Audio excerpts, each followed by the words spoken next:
was a big week for the Teach4x network. Big week. How you feeling there, Erik Johnson? I'm feeling great. The panel at SXU was fantastic. I'm really looking forward to recording part two. And I'm wrapping my first class as an adjunct faculty member at DePaul University, which has been, I told the students it was fun. I knew it was going to be fun, but so much more fun than I anticipated in a million years. And I legit don't know what I'm going to do with my Thursday nights when the class is over. So I think I'm going to shed a tear this Thursday at the final class. So how are you guys?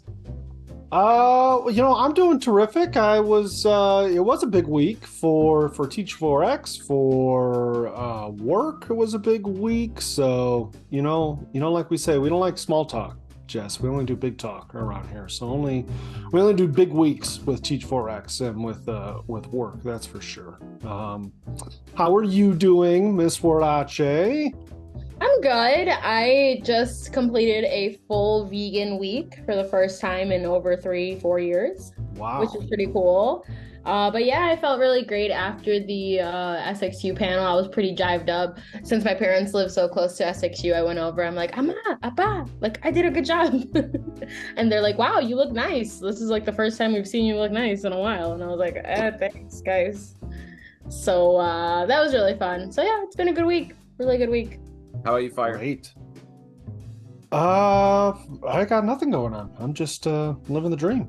That's good. We're going to work our way through the rest of the SXU questions. I guess this would be Teach4x Freeform episode 2. So lightly edited, longer form discussions. Again, these are all submitted by St. Xavier University students. Really excited to talk about these. So the first question here in this successes category is, what do you recommend for a successful first year? Okay, I would say a system. Like you already have a system of how you're going to want stuff to go and be organized. So like, how are you going to collect students' work? When are you going to grade student work? What's your like schedule like? I guess like developing like a really good routine in the beginning. So that way you're very successful because then you don't have to stress out about things because it's all routine. You're just kind of used to it. Like every Friday you're grading and putting and entering grades and that's your focus for the day. And then you're have like a lesson plan template that you just reuse and things like that. That would be probably the best thing to make your life easier. How about you, Fire? What do you recommend for a I successful agree first year? 100%. I agree 100% with Jess. That's terrific advice. I wish I had more advice like that when I was just starting. That's interestingly enough, I feel like that's a PD term, like a professional development term that's scoffed at a lot, like the systems thinking. But it's 100, like you have to develop a way to do all of that stuff and for it to happen almost automatically and seamlessly. And the more you do it to where it runs on its own without you having to do it is how it has to be done, or else you're gonna have some kind of a meltdown, which is not what we want. So yeah, that advice is way better than mine. I was gonna say try and get it invited back for a second year. I was gonna say that was like don't do any try and piece it together and get a year too. But yeah, your systems talk is way more beneficial, I would say. That's funny. That's exactly the same advice I was going to have. Know exactly, what type of lesson you're going to do on what day. Know how you're going to organize your to-do list. Like all the stuff that I was figuring out as I went, you should try to figure out before you start. How are you going to manage the class? What are consequences for students going to look like? How will you handle students not turning in work or missing class?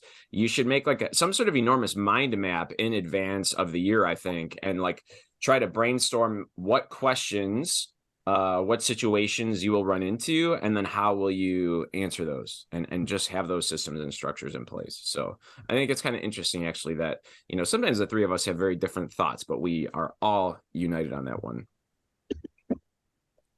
So the second question in the successes section is another good one. What personal trait makes a great teacher? And maybe Fire, you want to start us off with this, and we'll hear Jess and I'll talk. So what personal trait makes a great educator? I would say, oh boy, being detailed, I think, because that's kind of like the whole genesis of instruction, like in teaching something, is that not only do I know this thing and I like it, but I can explain it to you in a nuanced, detailed way that's going to help you understand it and then do it later. So that's something that I think we see like in sports and in coaching, but definitely in the classroom as well. Like whatever you want them to do and to understand, how are you articulating that to them and making it to where, it's almost like they have no choice but to do it. And then you just start to kind of take away some of that scaffolding, some of that structure, and then they're off on their own. So I would say that all of that detail. Yeah. I dig it. Jess, what are you thinking? What personal trait makes a great teacher? I think adaptability. I think you have to be able to adapt that, like all of the stuff that teaching throws at you at the end of the day, and like the mishaps, the changes in plans, the changes in lessons and curriculum, and every change that will come eventually your way, because that's what we see a lot, right? We see like constant changing things and like vision and administration. There is so much change that's going to happen that you have to be able to adapt with it and kind of roll with the punches. So if you can't roll with the punches, then you're not going to have a great time. So I think that's my biggest piece of advice. Yeah, I dig it. I think what personal trait makes a great teacher, to me, this is kind of a lame answer. I feel like people say this sometimes, but I think having a sense of humor, being able to laugh at the absurdity of our job and sort of the day-to-day absurdity of some of the challenges you face, the funny moments you have with students, the weird situations you end up in. There's a lot that I think is easy to get stressed about, but if you take a breather and step outside the building for a few minutes and grab a cup of coffee and really think about it, most of what we deal with is actually quite funny. And I think being able to see that funny side and try to lean towards laughing instead of crying is an immensely helpful thing to carry with you as you work through that first year and years onward. The next question, I think we could start with Jess on this one, because this is sort of a Jess question. Actually, maybe Jess will be giving Fire some tips. What's the best way to stay organized as a teacher, especially since there is so much to do? I love being organized. I feel like I'm one of those people that doesn't function if the stuff isn't organized, especially like in all of my aspects of my life. So when it comes to work, if I'm not organized, I'm not productive. So I always kind of make sure that I have, like, I guess the same thing, a system in place of how I collect work, how I grade work, and how I frequently am removing clutter. So sometimes I see some of our colleagues have like a bunch of clutter on their desk and they have like paperwork from like 6-7 years ago that they no longer look at. And I'm like, why do you still have that? Because I am the type of person, I'm like, well, if I haven't touched it in like 2-3 weeks, then I'm just going to toss it, because I'm not going to look at it again. I'm not going to see it again. So I am very much constantly aware of like the mess that is my desk. If there is a mess, I'm not functioning. So I need to make sure that I remove the clutter, the stuff that I don't need anymore. And whatever I do need that is still important that I have to grade, it's organized in a system. So I have the 5-folder system. I have 5 folders, color-coded, one for each class, and whatever work that the students give me, go into that folder, right? And then that way, and whenever I'm just focusing on grading, I'm just like, all right, right here is all just third period. Let me just organize it and then put it into piles. And then now I can grade it, put it in, things like that. With my to-do list, I've tried like so many different to-do lists, and like at the end of the day, just a plain notebook and a pen is the way to go. So anytime you have to do something, just jot it down. Just jot it down, jot it down, jot it down. So I think that really is the most helpful tip, is just keep it simple, keep it uncluttered, and you will be organized. What about you, Fire? What are your organizational tips? Well, as far as like all of the writing stuff down and notebooks and stuff, I defer to you two. That's why I need you two in my life. Mm-hmm. But I will double down, as both of you know, on the decluttering. You both know that I take immense passion in throwing away stuff.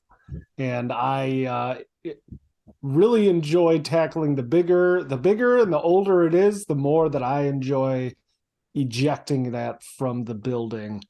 So I try to really do that. And I I just would reach out to as many people as I could and be like, just throw stuff away. If you have looked at that and if it hasn't moved for a month, it is garbage. And it's only there because nobody else wants to throw it away. So if you're the person to get rid of it, you're all of a sudden like a hero because you're cleaning up this obvious mess.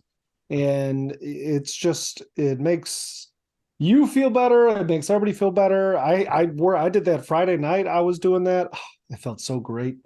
I came home Friday night. I was all dirty. I felt terrific. So that would be my advice. Even if it's your first year, you're that person that threw away that old desk in the corner. Good for you. That's awesome.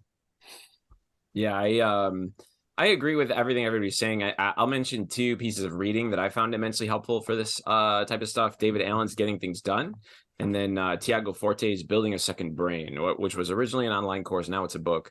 And both are really foundational in how I think about organizing my personal knowledge management system as well as my tasks. I really follow those systems pretty religiously, and that's been immensely helpful in keeping my sanity as a teacher. The other item I'll recommend if you're going organization shopping, Jess mentioned folders. It made me think of this item. I didn't even know the name for it. I've seen people refer to them as like tickler files or 43 folders. It's a big like manila folder, and it's got 12 folders for the months and 31 folders for the days. And it sits on the top of your desk. And the good ones have holes punched through so you can see if there's papers inside. And basically, whatever date it is, you open it up and you check if you put papers in there that you need to like activate or use that day. And then when you come to a new month, you go to that month, you open up that month folder, check if there's papers that are relevant to that month. And it's great for surfacing materials you might need in the future. I use it for all my handouts, or if there's stuff I'm going to pass out the kids. Like when I have the kids write letters to their future selves in September, those are now sitting in the June folder waiting for the end of the school year. So when June comes, I'll open that up. Those things are there for the kids, and then they're ready to be activated, passed out, handed out. And that folder is awesome. If you're looking for something to buy to enhance your desk, that's really helpful in managing what's got to go out. Yeah, one thing that come to think of it, one folder system that I do use that I think has been helpful is, I guess it's called like a classification folder or almost like a doctor's folder where it has the metal clasps, like a two-hole punch and then metal clasp in there. Then you could like put a bunch of papers and rosters and yeah. So that sounds cool. Any sort of, special file folder thing, you'd be surprised at all the different things that are available on Amazon or at Staples or Office Depot. So, if you're bored one day, you want to look up folders, go ahead and do that. That's a very teacher thing to do. Yeah. It also comes down to like, don't do too many systems at once because you're not gonna do it. No, do whatever you're gonna do. Find one that works for you. Keep it simple, and you'll be fine. Well, that's the other thing that's tough too about the school year is that you can't really change it up mid-year. So you do get locked into having to do something the whole year, which can really be bad. And then if you try and change it on the fly, like Jess said, then it gets even worse. So yeah, pick something, stick with it. And then if it's bad, at least you don't want to do it again the year after. And don't waste time figuring that stuff out. A lot of people procrastinate by getting organized and spending hours and hours reorganizing their to-do list when they should just be grading some papers. That's another trap you might fall into. Here we got our academic and instructional question sections. We got 6 of these. This first one is kind of heavy. How do you prepare to know and successfully teach all the content you are responsible for? Oh, do it, Jess. Go. You don't do it. You just go as you can, right?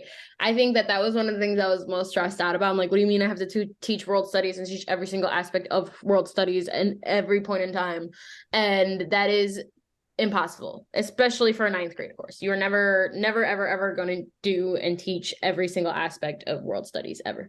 So keep that in mind when you are thinking about your planning and your curriculum, just know that you are never going to cover all of the content, right? And sometimes other things are more important than the content, right? Sometimes the well-being and the things that you do in the classroom in terms of teaching students skills or 21st century skills is much more important than teaching about who Alexander the Great and what did he do and what was going on with him, right? Sometimes that is like the last thing you should be even worried about, which is not to say you just completely disregard content, but you use content to teach the kids skills, to do stuff with the kids, and you use it as a tool, and you just know that you're never going to actually teach everything. So why stress out about it and like pull your brains out thinking that you're going to have to do all that, because you're not.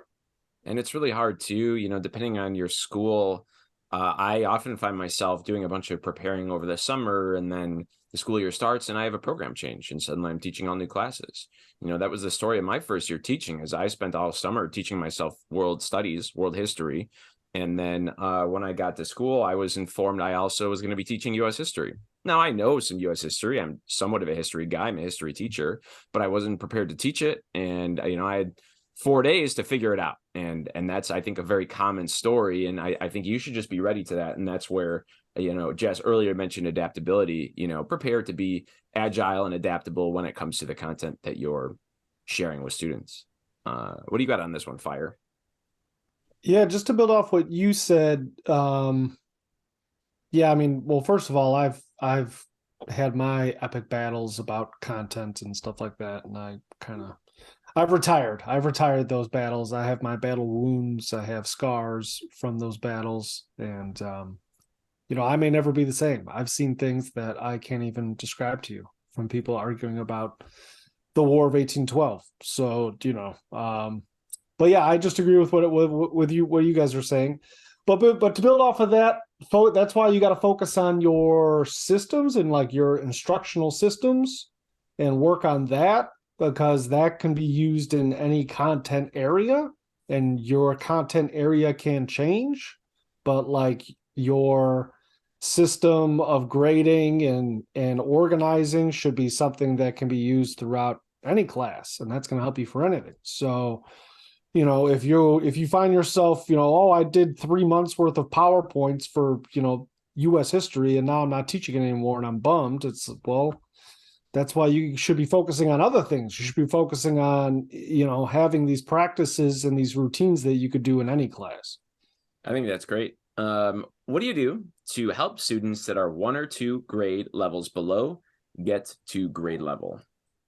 One thing that's real helpful is there's a lot of, for us, for reading, there's a lot of sites and databases that have readings on the same topic at different levels, like the same reading, but it has different word count and different lexile scores. So using those as much as possible and having those available. And then the way that we set things up thematically, it then makes it very easy and much more accessible for students of all different levels to at least engage in the topic. And then if they're engaged at the topic at this higher level, then they're always striving towards that, and they're going to grow and be better for it in the long run. Jess, what do you got? So since I teach a lot of students who are English language learners, this is something that I am constantly, pushing towards, right? Because I have a lot of students who struggle with English, and they're trying to move themselves up to a grade level where they need to be. And I think one of the things that people disregard a lot is like the little things, like how little like strategies impact the reading scores and the reading levels of our students. For example, vocabulary. I do vocab at the start of every unit with my students. We go over it. We take time to do the little vocab words that you would think we wouldn't be doing in high school, but it helps a lot, because when students understand the words that are in front of them, they can understand the reading. And when they understand the reading, they can push themselves to further readings. And so we do that a lot. I also do a lot of read aloud. I read everything that we read, or everything I want the students to read. I read it to them. I always will read it to them, even though my mouth is dry at the end of the day. I think it is the most beneficial thing, because then they are actually following along. And you'll be surprised with how many kids actually do follow along, instead of you just giving them a paper in front of them and say, read it, because sometimes they struggle. So when you read it to them, it helps a lot. And then you are actually having them read it more than once because they're reading it on their own when they're trying to do whatever activity that you're doing again. So now they've at least read it once, and now they're reading it again. And that's just going to make them stronger readers in the long run. Yeah, I like that. And I also think this idea of getting students up to grade level is an interesting one, because I don't know if it's always possible. I find particularly now the diversity of skill levels in our classes is so high. It reminds me of the stories my grandmother used to tell me about teaching in a one-room schoolhouse. You have kids that are smarter than you, and you have kids that don't speak English, and you're, threading the needle of educating both of them in the same 50-minute class period. And I really think what it comes down to is understanding that, quite frankly, you're going to have a few different tracks happening in your class at all times. And you're going to make accommodations and modify materials. And in a general sense, those modifications you make for the students that are struggling the most will help everybody. But I think you just should prepare yourself as an educator that you're going to have kids all over the, say, reading level, for example, and you got to be ready to help those kids navigate through that the whole year. I don't know if there's necessarily a catching up. Question 3 here in the academic and instructional section. What are things that you liked about remote learning, and what were some challenges? Can I talk about the challenges? The challenges were it was the most depressing year of teaching that I've ever experienced, maybe the bleakest period of my entire life. I think as teachers, part of the reason we do it is the human connection piece, and speaking to black screens all day as the kids joined class and then walked away to play Xbox or whatever. Was really exhausting. I would finish, I would shut my computer off and log off, and I would sit in my yard like that.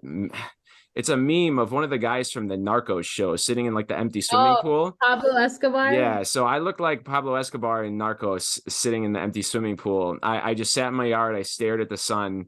It was incredibly depressing. That was really hard. Now, what was nice was the tiny moments of connection that came out of that. Me and Jess, I think, shared a student that would laugh so hard he'd run out his front door and he'd fling himself off his chair, and like just those little gems of human contact. And then circling back after remote and kids coming up to you that you've never seen before, like, hey, Mr. Johnson, like, I know I wasn't at your class, but I mean, I was sort of listening while I played Call of Duty, and you're my favorite teacher. And you're like, okay, cool.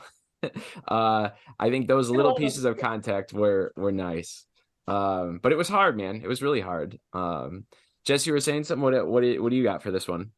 No, yeah, I was saying like that was like the cutest thing where they would come up to me and be like, "Oh my God, I don't think you remember me, but I was in your online class." I'm like, "Yeah, you never turned on your camera, so how was I supposed to know that's you?" Yeah, actually happened to me yesterday. I had 2 alumni in the Project Forward thing group that they are doing, and they're like, "Oh yeah, we had you for ethnic studies," and I'm like, "Huh? Like I don't remember you. I'm sorry."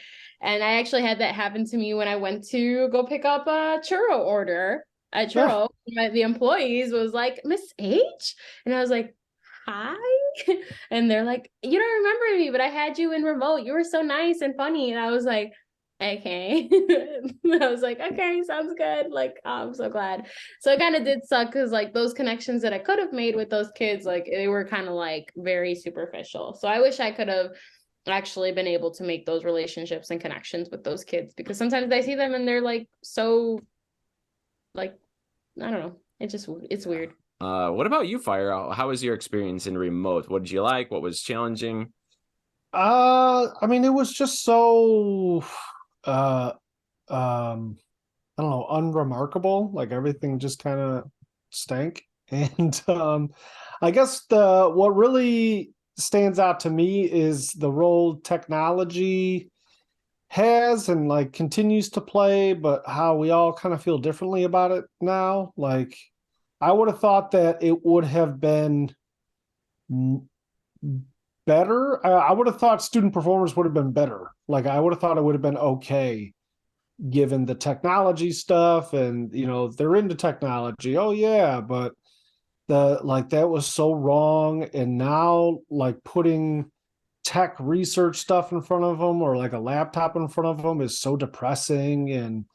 And so that's what has really stood out to me, the value of not only the interpersonal social stuff, but just like the tactile physical nature of things. Like like thumbing through a book, like actually writing, not typing, I think is a huge thing that we often overlook with our students. We think that they're like tech savvy and that they could write a 2-page paper. Like, what makes you think that they can type that?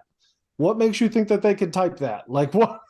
They have no typing skills. Why does anybody think that that can happen? Just because they are on their phone a lot? Like, that doesn't mean because they text people. Like, that's not. So I think that really reinforced that. Just, believing or assuming that they have these tech skills when they totally don't. And then now, like, it's fun to almost be the contrarian and like steer into the old school stuff. And, oh, we're going to write this down on paper, or we're going to do a coloring assignment. Like, it's just way better than we're going to do another slides. Yeah, I agree. They don't want to. Every time I have stuff on Chromebooks, I bring paper copies. I say, who wants a paper copy? 3/4 of the class raise their hand.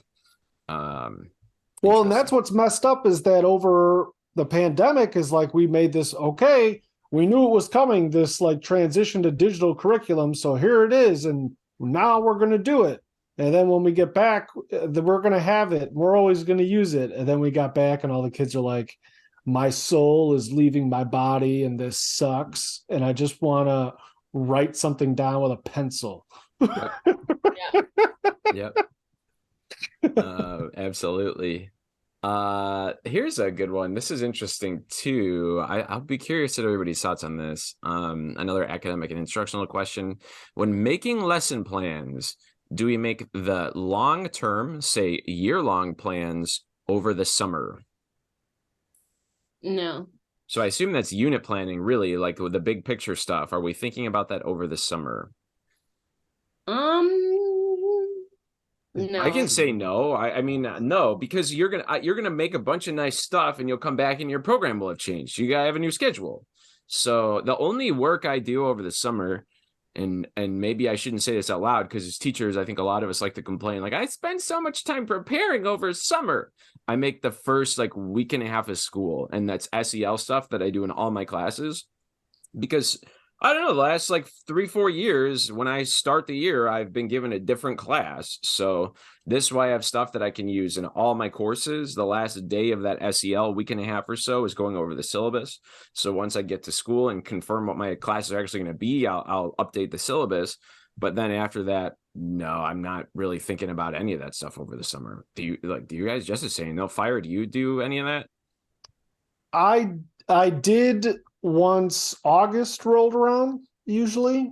So end of July, August is when I would actually start to like, I should probably think about what I'm going to do and how I'm going to do things. But not to the degree of I'm going to make this specific assignment for October, like not that, like nothing like that. I think even like the first week, okay, I do the same thing as you, Johnson. I kind of plan the first week and call it. And then that first week of like meetings or whatever, PD days or whatever's going on that first week that everything's already planned, I am like drawing like an overall sketch of like what I want the year to look like. And I kind of pull out the little sketchbook and the calendars and see, all right, how many weeks am I going to devote to Unit 1? And then I kind of just go with the flow. I feel like I'm more of like a weekly planning kind of girl, or I'm like, all right, what am I doing this week? And then I plan the week in like 10 minutes, and then I try to go as I go. I feel like I'm a very on the fly educator now, but I feel like that also has come with like having the skills to be an educator, which I'm very proud of now. I agree. I think if I was in a position where I 100% knew what I would be teaching, each year, and there wasn't the chance of a program change, I would absolutely spend a vast amount of time, like I think Fire offhandedly referred to, like making every single assignment. If I knew what I would be doing, I 100% I would. But I just like, I don't want to do all this legwork and then find out that I'm teaching like 3 different classes. So, how do you incorporate social emotional learning into your lessons? This is a Johnson question.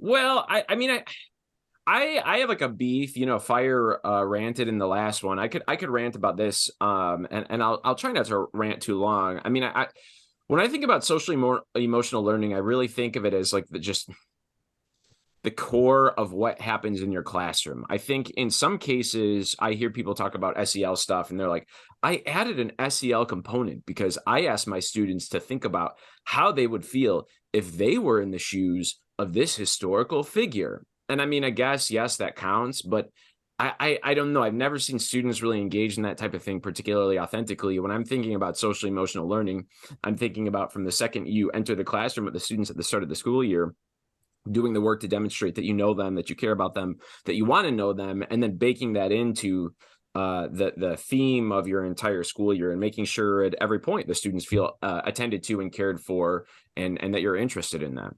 And I think a lot of that comes from side conversations or fun bell ringer questions, SEL check-ins, talking circles. But I think it really, it overall, it comes to you authentically engaging the students with a genuine interest in who they are. And whatever form that takes. I think people just need to get out of this idea that it's just incorporating like a feelings question into a lesson or like unpacking some SEL standard. To me, that's not what it's about. I don't know. What do you guys think? No, yeah, I think that's true. I think like at the end of the day, like all the things that you should do in your class, it shouldn't just be like this one thing lesson that you do every here and there, right? It's something that you do every day, like whether it be like the moment that the students walk in, like in my class they do bell ringers like you said, and I always have like a fun SEL question where they get to like answer like what's your favorite fruit, right? And then just like content question to tie us back, right? And that's SEL. That's it. Sometimes SEL is literally being like, hey guys, I don't really feel like teaching today. Let's watch some SpongeBob together. And the kids are like, yeah, that's awesome. And then you guys can always refer back to that joke. Like, remember when Miss H didn't want to teach and we just watched SpongeBob? And that's SEL because it just shows them that like, we are all human. We are all here in this classroom doing things together. And while we may have to work sometimes we can have fun and just be silly and just be with each other. Yeah, I agree with all that.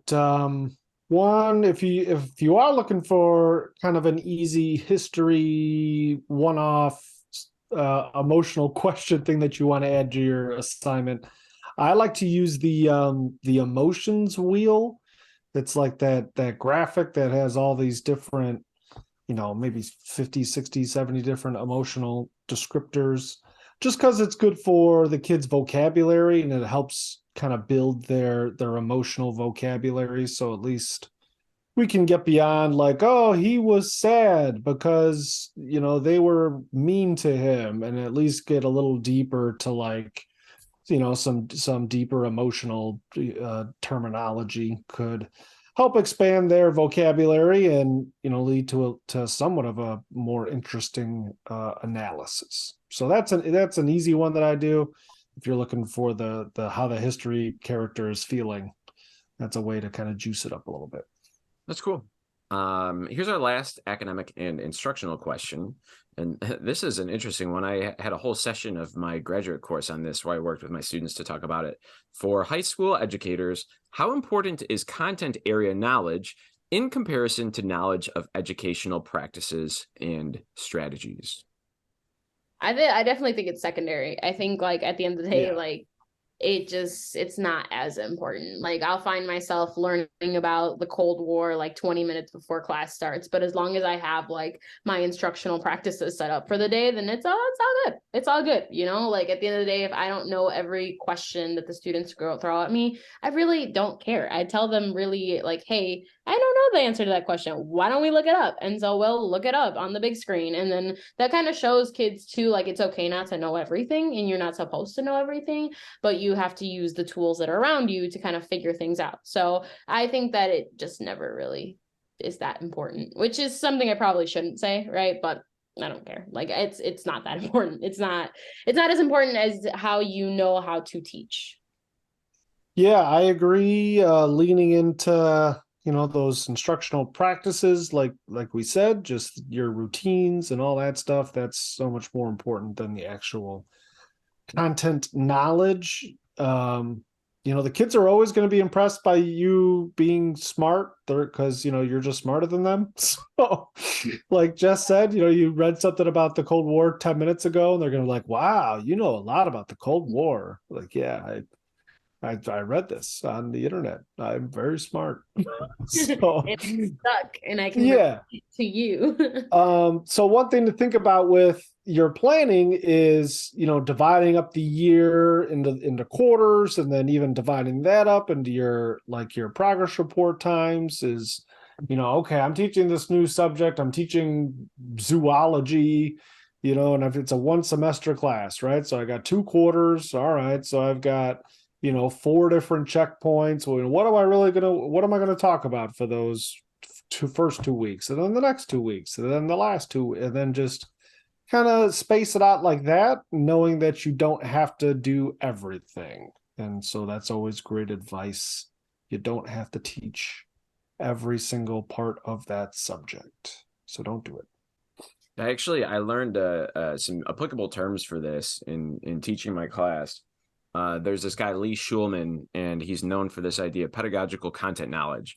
And basically, sort of one of the big theses he came up with was this idea that so much of teaching preparation is just about the teaching part, just about the pedagogy. And in a lot of ways, so is our evaluation.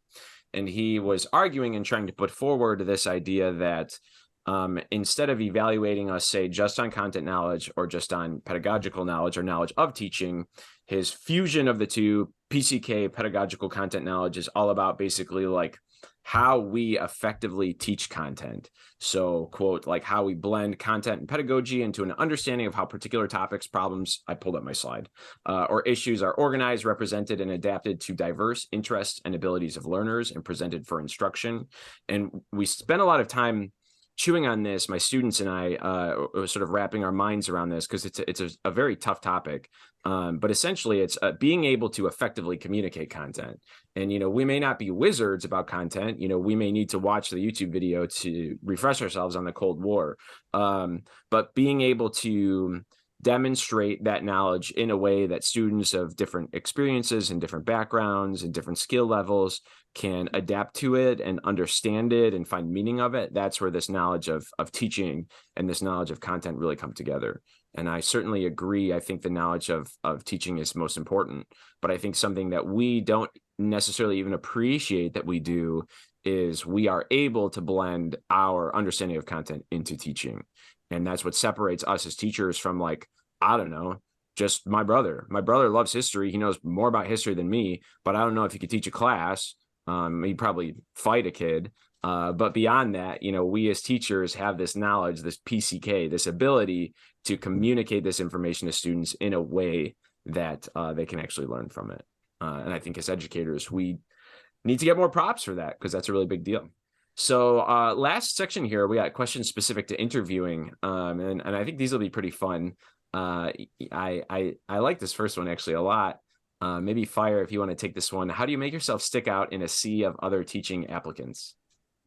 Stick out in a sea of other teaching applicants. I think having like samples, like things that you could show that you've done, or at least know how to do, or have some competency in doing. It's one thing to be able to talk about these things, but to be able to like show and be like, oh yeah, I did this, and here's how I did it and why I did it, and being able to refer to that in detail, I think is very helpful. So I would look for something like that. That's one thing that I always look for, especially in coaching candidates, but it applies for teaching as well. It's like everybody has the coach speak, right? Like everybody, I would hope you have the teach speak, but being able to show like, here's all of the detail and like these materials that I've used and created is just so much more impactful. So that's what I go with. It's great. What about you, Jess? How'd you get hired? Well, I did that. Great question. How did you get hired? That's a great question. Well, I got hired because I did that. I brought samples. I had literally samples of like stuff that I did, assessments, student work. I had like little like clippy portfolio thing that I like gave to like the interviewers, which are my two well, our boss now, right? And our other boss, which is actually funny. And so I had that. And I also was just very knowledgeable about the school. Like since I had been student teaching there, like I had a lot of information about the school and stuff like that. And I kind of like use that to my advantage, like said like, oh, like since I already have experience with doing this stuff that the school's vision is going to, so that definitely helps out a lot. The more you know about the school and that you can tell them like, hey, I did my homework and I know what your vision is, I know what direction the school is going into, and this is how I can help. That is the way you can stand out. As well as just confidence. Just be confident, speak clearly, and be like, since I'm coming from a place now of like someone who has interviewed other people, those who really stand out are 1, people who bring samples, 2, who speak confidently, and are 3, willing to show that they've done their homework on the school and know where the school is going and how they can contribute to that vision. I think what made me stand out is in my mock lesson, I devoted 15 minutes to introduction, like getting to know the kids and their names. And then I tried to use student names throughout the rest of the lesson, which I was really nervous about because to me, I was like, okay, well, the idea of the mock lesson is to show me teaching. Like this is like 15 to 20 minutes where I'm not actually teaching. I'm talking I think the question was like, what's your name, you cat or dog, person, and your favorite TV show or something. I IDK exactly what it was, but that's a good 20 minutes. You got a class of 30 kids, even if you're going through that fast. I mean, it's a good 20 minutes out of my mock lesson, but then I used the kids' names the rest of the lesson and really made an effort to act like I had been their teacher. I wasn't just a guy in there for the day. I tried to approach it as if I had known them for a while. I'd been in that class for a while. And I think that really helped me. I don't know if I have a great answer to this, and I'm not sure if any of you guys do, because now we've been in it for a while. What are some common interview questions and what answers are interviewers looking for? I guess, Jess, you mentioned you've been in the interview process for some people. I don't know if Fire you've gone through that. I know I haven't. So Jess, what were you guys asking people? I think, well, I don't want to give away too many secrets, but I think one of the biggest things, like I said, is like I think the big question that usually does make people stand out, right, is why are you choosing this school? Like, why do you want to work here? Yeah. Right. And people who have done their homework and know what the school is about, what we have to offer, or what they see themselves doing at the school are usually the people that stand out the most. And I think that that's really like the biggest question that continues to pop up over and over again is like, why are you choosing this school? Why do you want to be here? And I think I remember getting a little emotional during my interview when I was like interviewing and they asked me that question. I'm like, well, it's because I already feel like I belong here. Like, please don't make me leave. And I like literally was like almost on the verge of crying. And I don't know if that helped me or hurt me. And I got hired. So I guess it helped, but like I genuinely was very invested in the school. So they kind of saw that as like, yeah, we should do that. Wow, that's good. I didn't know that story, Jess. That's interesting. Yeah, I kind of forgot about it until now. I was like, yeah. I'm gonna bring it up to our boss like tomorrow. Like, hey, remember my interview? Remember when I almost cried? Yeah, he's gonna show you the notes. Not very well balanced. Yeah, unhinged. Yeah, unhinged. So what about you, Fire? Have you sat in on any of these interviews before, Scott? Yeah, absolutely. Couple things to mention. So one, a lot of situational questions. So those are ones that I always like to use. Those are ones that I get asked a lot. I feel like those are the best ones, way beyond like, tell me about yourself, or like, where do you see yourself? I feel like those are lame. So tapping into someone's decision-making, I think, is really interesting. So a handy abbreviation that I always think of is STAR. So the situation, the task, your action, and then the result. So, tell me about a time you dealt with a problematic student in your classroom, right? Like you should immediately, all right, here was the situation, here was the task that I did, the tasks I did, here were the actions I took, and then this was the result.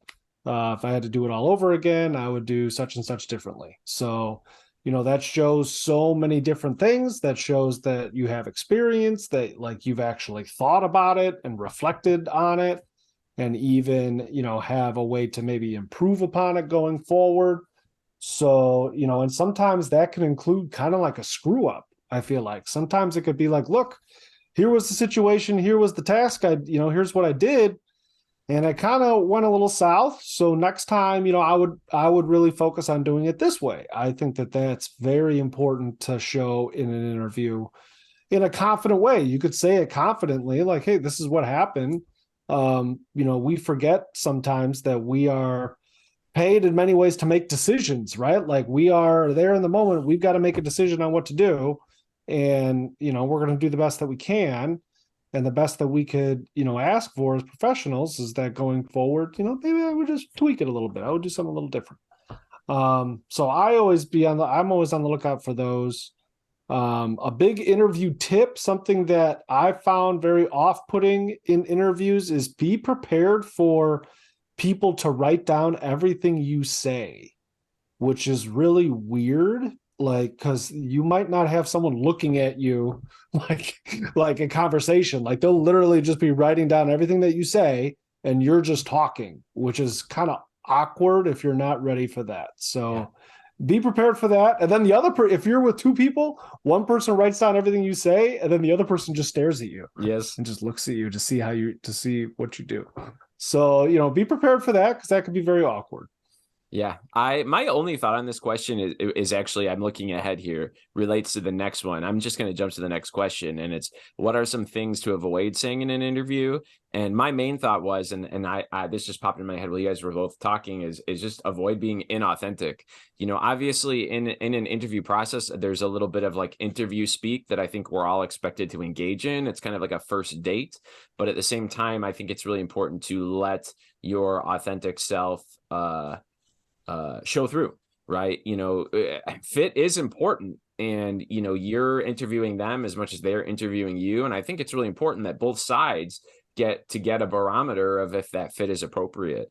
Maybe it's possible you don't get a position, not even because your interview is crap or you're a bad teacher or something. It's just because maybe you don't fit in with the culture of the school, and that's okay. Your end goal ultimately should be to find a school that you fit in well at. So I would say just make sure to obviously do the interview speak, do your preparation, do the best you can, but also be the real you. What should we look for in teaching contracts before accepting a position?